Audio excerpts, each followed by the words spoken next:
Wow, thank you so much for bringing me to this beautiful city and this beautiful building and all these beautiful people. You have no idea what it means to my mental health to be in your company. Because it's a bit of a circus out there.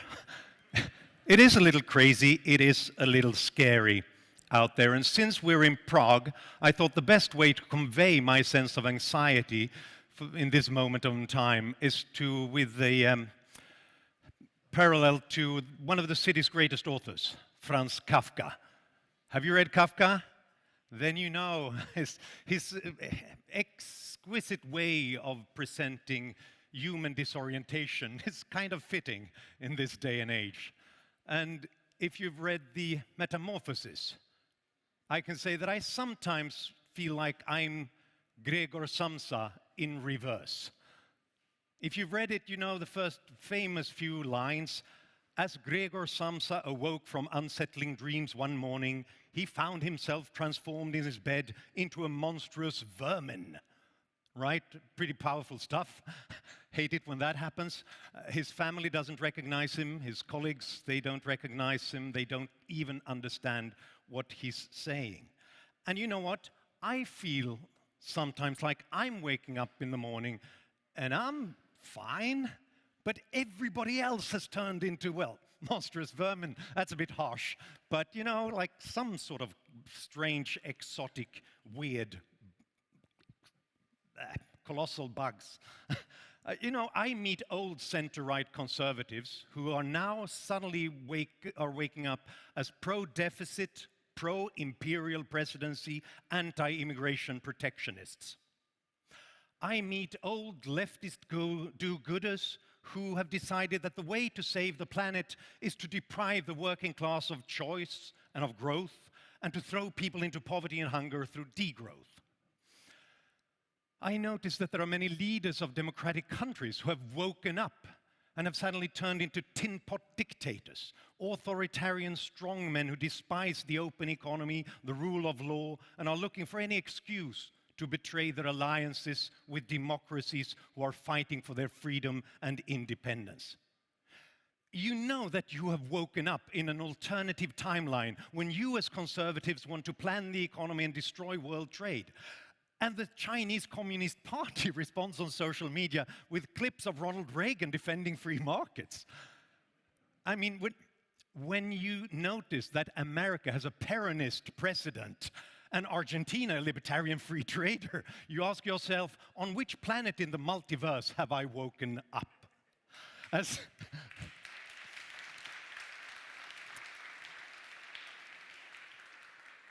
someone on X wrote recently, I just don't understand why economists don't drink themselves to death.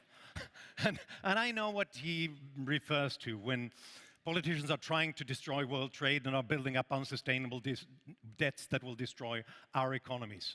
In this day and age, I find myself saying, this is more important than ever a lot.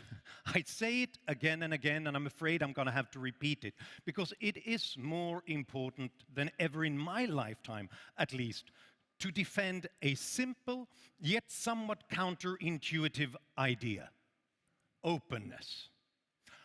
The idea that we should reject demands for orthodoxy, top-down control, one-size-fits-all, because all kinds of progress depends on openness to surprises. If we want something better than we have to be open to something new. If we want to innovate, if we want to grow and create, we need new ingredients in new combinations. The world is a game of discovery, and only the curious, those who learn, those who grow, can win and level up to the next level and face the new challenges. I'm happy to announce that I have a new book coming out in just a few days, May 1st, Peak Human. And thank you. And Peak Human, one of the guys at the publisher said it sounds like an exercise book about how to stay in shape. And then a colleague of his said that, well, in that case, it'll sell better if they think it is. So let's stick with that title. But really, it is about how to stay in shape, but as a culture, as a civilization, as an economy. It's looking at openness from a historical perspective, looking at ancient Athens, looking at Rome, at Abbasid Baghdad, Song China, Renaissance Italy, the Dutch Republic, in our moment in time, and to think about what made them prosper, at least relative to contemporaries, and what came after them. And in every instance, relative to their contemporaries, they were more open to new ideas, methods, and experiments from other places. They were traders, they used strategic tolerance, constantly picking up new ideas and new institutions from new places. The ancient Greek city-states and the Italian Renaissance cities, they were trade cities. They noticed other ideas and goods and services in other places. Rome was a vicious, brutal state, but it was also strategically tolerant, constantly picking up new ideas, from religions to the best ways of building harbors from the places they went through. They even experimented with war elephants after having met Hannibal and his war elephants coming over the Alps. Migration, merchants, missionaries crossing borders, constantly coming up with new ideas. And intellectual openness, like in Abbasid Baghdad, where they didn't believe in Islamic science. They believed in objective science. And then it doesn't matter where it comes from. If it's based on facts and finding the patterns of nature and how to manipulate this with new technology, then you accumulate knowledge and you go further than anybody else. Every great piece of art, every innovative technology, every clever business model was the result of new exotic influences combined in novel, unexpected ways under relative rule of law and open markets compared to their contemporaries. Do not be afraid of the unknown. It is our only hope. And it still delivers results in this day and age. This day and age, which is, for all its fault, the best world we've ever been to. Not the best imaginable, possible, but the best one so far if we're looking at the average living standards, well-being, freedoms, opportunities of the average person on the planet. And it still does, despite all the headwinds, despite all the problems that we're seeing around the world. Just look at these past 25 years. Think back in time.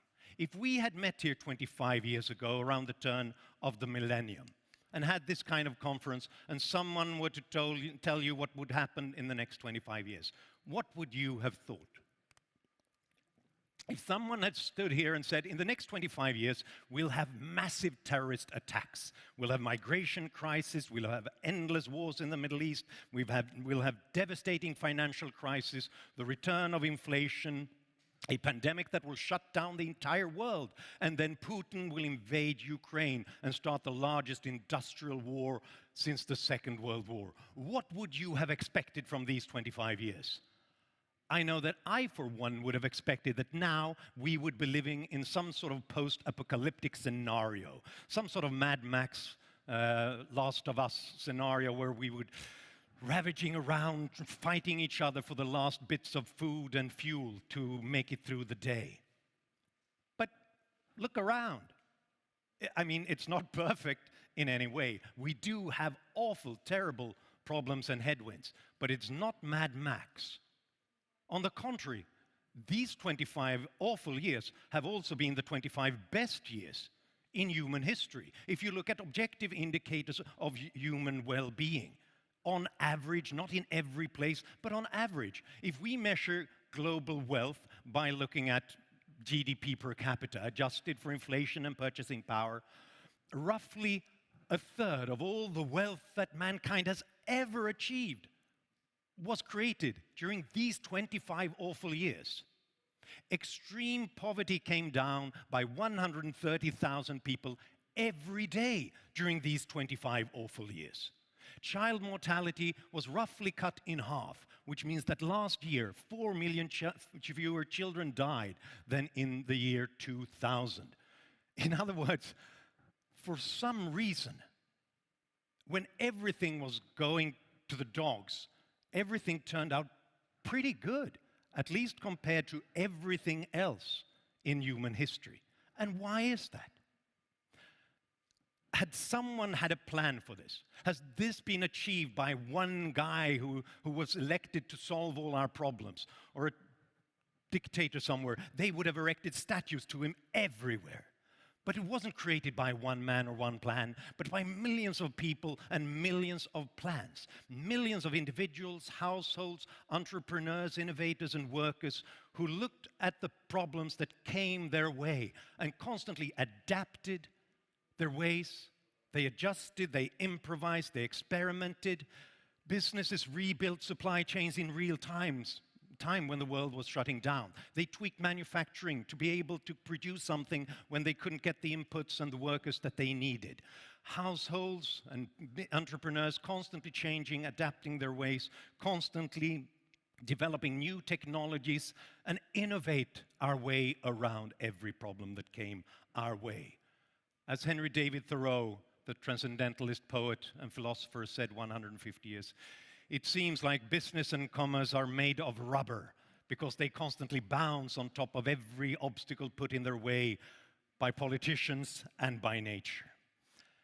But it takes room for improvisation. It takes freedom for adaptation. It takes freedom. It takes free markets. You can't put too many obstacles in the way, because we need that ability to adapt in unpredictable ways when we face unpredictable problems, especially in difficult times. That's the basic Hayekian insight that we constantly have to remind people of. How little we know of how we can design a society top-down. How much knowledge we deprive ourselves of if we do not liberate and unleash the individual creativity and local knowledge of millions and millions of people in households, in culture, in businesses around the world. Every mandate, every regulation, every government intervention, every top-down control blocks our discovery process and makes it more difficult for us to face our challenges and level up.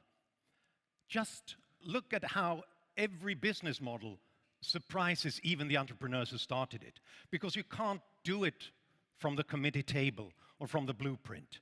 You have to face the feedback from people, from markets, and constantly adapt and change and suddenly find something new and useful.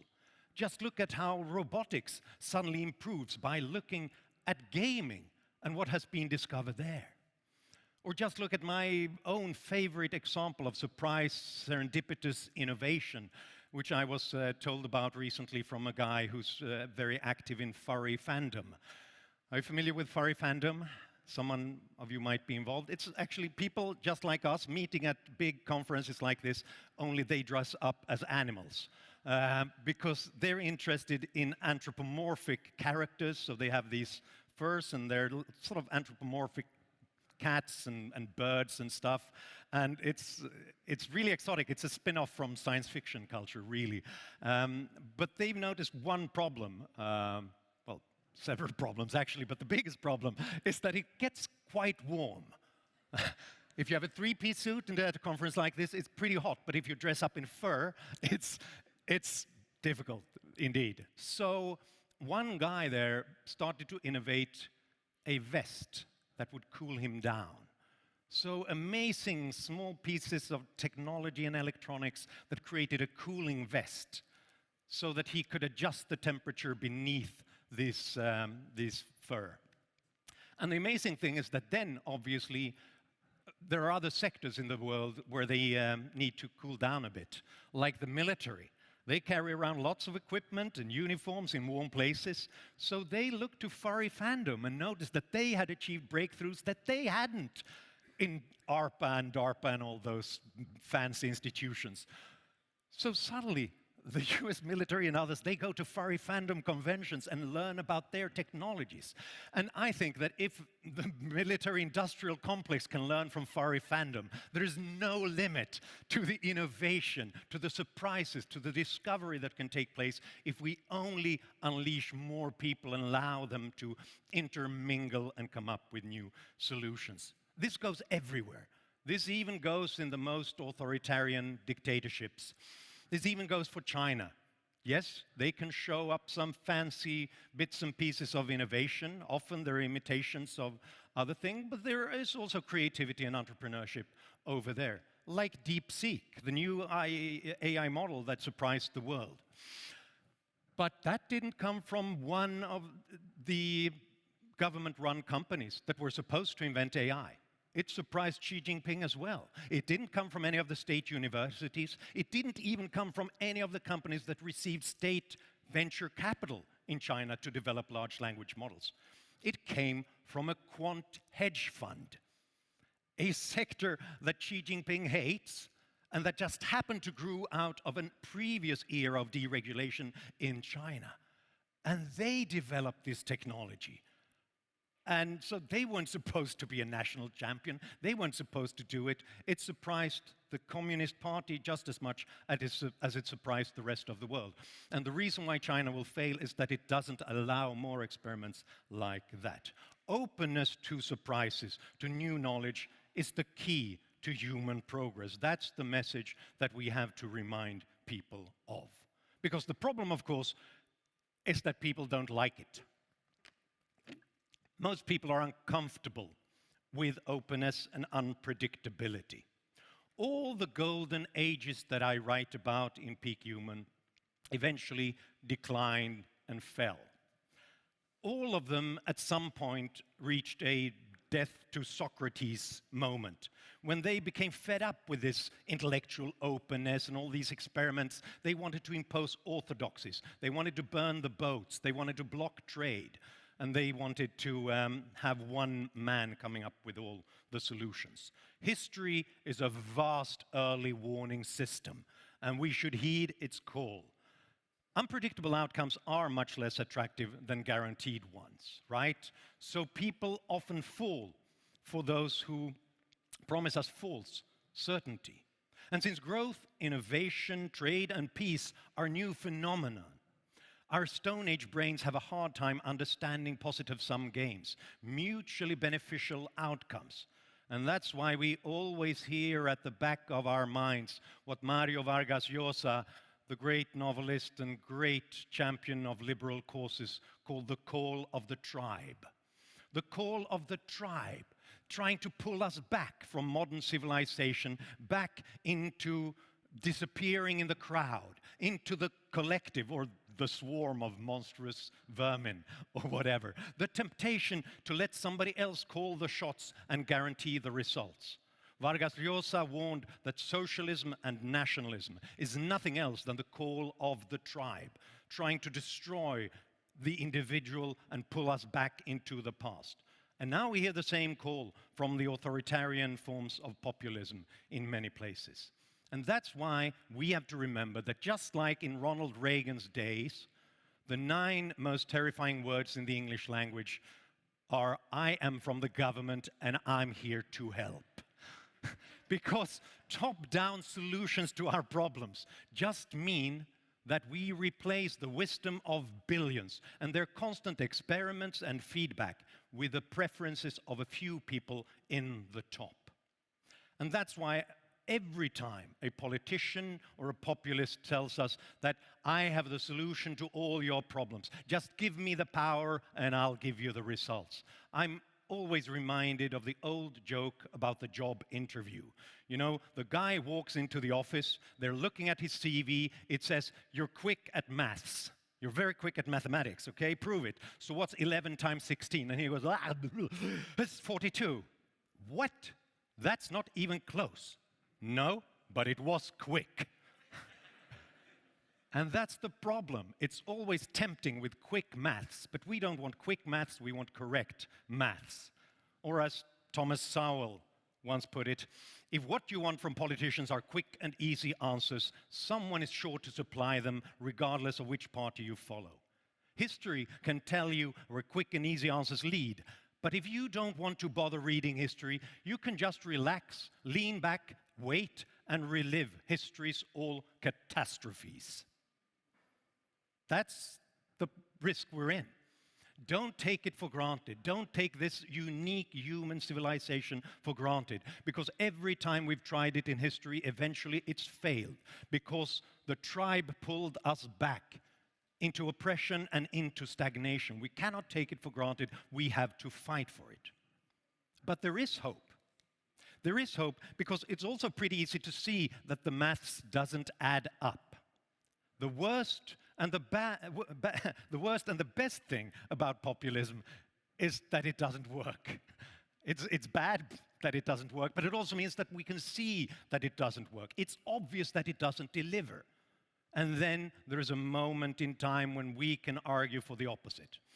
Or as Gabriel Boric, Chile's socialist president, discovered recently after having promised the world if people only give him power. He just said, it seems like representing discontent is easier than producing solutions for it. Yeah, right? This is not something new and exciting, all these ideas, these top-down solutions to our problems, just because it has new names. We've seen it before, and we know where it leads us. We know that massive spending leads to debt and inflation. We know that regulations stop us from building anything anywhere near anyone. We know that price controls create shortages, that tariffs create inefficiencies and stagnation, and that active industrial policy does not lead to governments picking winners, because governments are bad at picking winners, but losers are good at picking governments and of picking the pockets of the taxpayers. And it happens again and again. We've seen this before. It's like the news item recently about the Brazilian prisoner who spent 5 years digging a tunnel to escape. And when he finally escaped through this tunnel, it turned out that it led to the guard room. and you know, insanity is said to be repeating the same thing over and over again, but expecting a different result.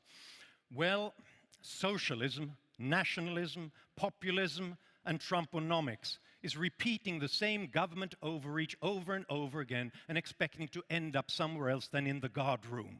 But it always leads us there. And my hope is that sooner or later people will see through this. Well, perhaps fairly quickly. I noticed this poll about the favorability of different historical institutions actually show that the Spanish Inquisition is more popular than Donald Trump's tariffs and trade war right now. Even though Trump's tariffs are still slightly more popular than the Black Plague, which killed some 100 million people. But just wait, we haven't seen the global recession just yet. But if only people saw this in time and acted on it before strongmen changed the constitution to stay in power forever, we will be saved. Hell, it is said, is truth seen too late. Well, our job is to remind people of the truth before they go to hell. Our task is to warn them about where these policies lead, to moderate their impact, and to promote other ideals and design other policies so that they're ready and waiting when people ask for something else, when the old plans collide with reality. The fight is not hopeless. This is not the time to drink yourself to death. Not for that reason, at least. What I've found in researching this book is that we often have these cycles of backlashes against openness and against liberty, but they don't always succeed. It depends on what happens to the fence-sitters, on which side they come down, and whether those who know better fall silent or whether they begin to mobilize. So the temptation is there to fall for the strongmen, especially in times of trouble, but it depends on what we do. As Larry Janeski reminds us, you do not drown by falling in the water. You only drown by staying beneath the surface. Well, we've fallen into the water, but we don't have to stay beneath the surface. So the good news, it can be done. And that's why what you will be doing here the next few days, what you will do in building new partnerships, friendships, and alliances, and what you bring back home is so incredibly important. Because the more difficult the struggle feels, the more essential it is. Remember, all our heroes, the ones who we think of as legends today, they became legends because they kept going when the times were darkest. Hayek, von Mises, Churchill, Rand, Friedman, Vargas Llosa, Tom Palmer, Frodo, Samwise Gamgee, they kept going when the times were darkest. They became legends because they did not allow themselves to wake up in the morning turning themselves into colossal Kafkaesque insects just because everybody else did. They stood firm, they spoke up for what they believed in, even though nobody else did it. And by so doing, they saved our world. And we owe them. So now, pay it forward. The time has come for you to do it. And when I look through this program, and when I look around the room, and when I look at the intellectual firepower that's available here, it makes me happy, it makes me hopeful about the future. Liberalism doesn't need a ride. It needs intellectual ammunition, and you are the ones to provide it. And that's why I'm so happy to be in Prague today, not just because of this crowd, but because this is Prague, a place that proves that history is not determined, that people can stand up and rise against the authoritarians and reclaim their liberties and their opportunities. So therefore, let me end my remarks with Václav Havel, the hero of the Velvet Revolutions, who once put it so well. Those that say that individuals are not capable of changing anything are only looking for excuses. My friends, don't be that person. Help to break through to the surface. There is still time to save us from drowning. Thank you.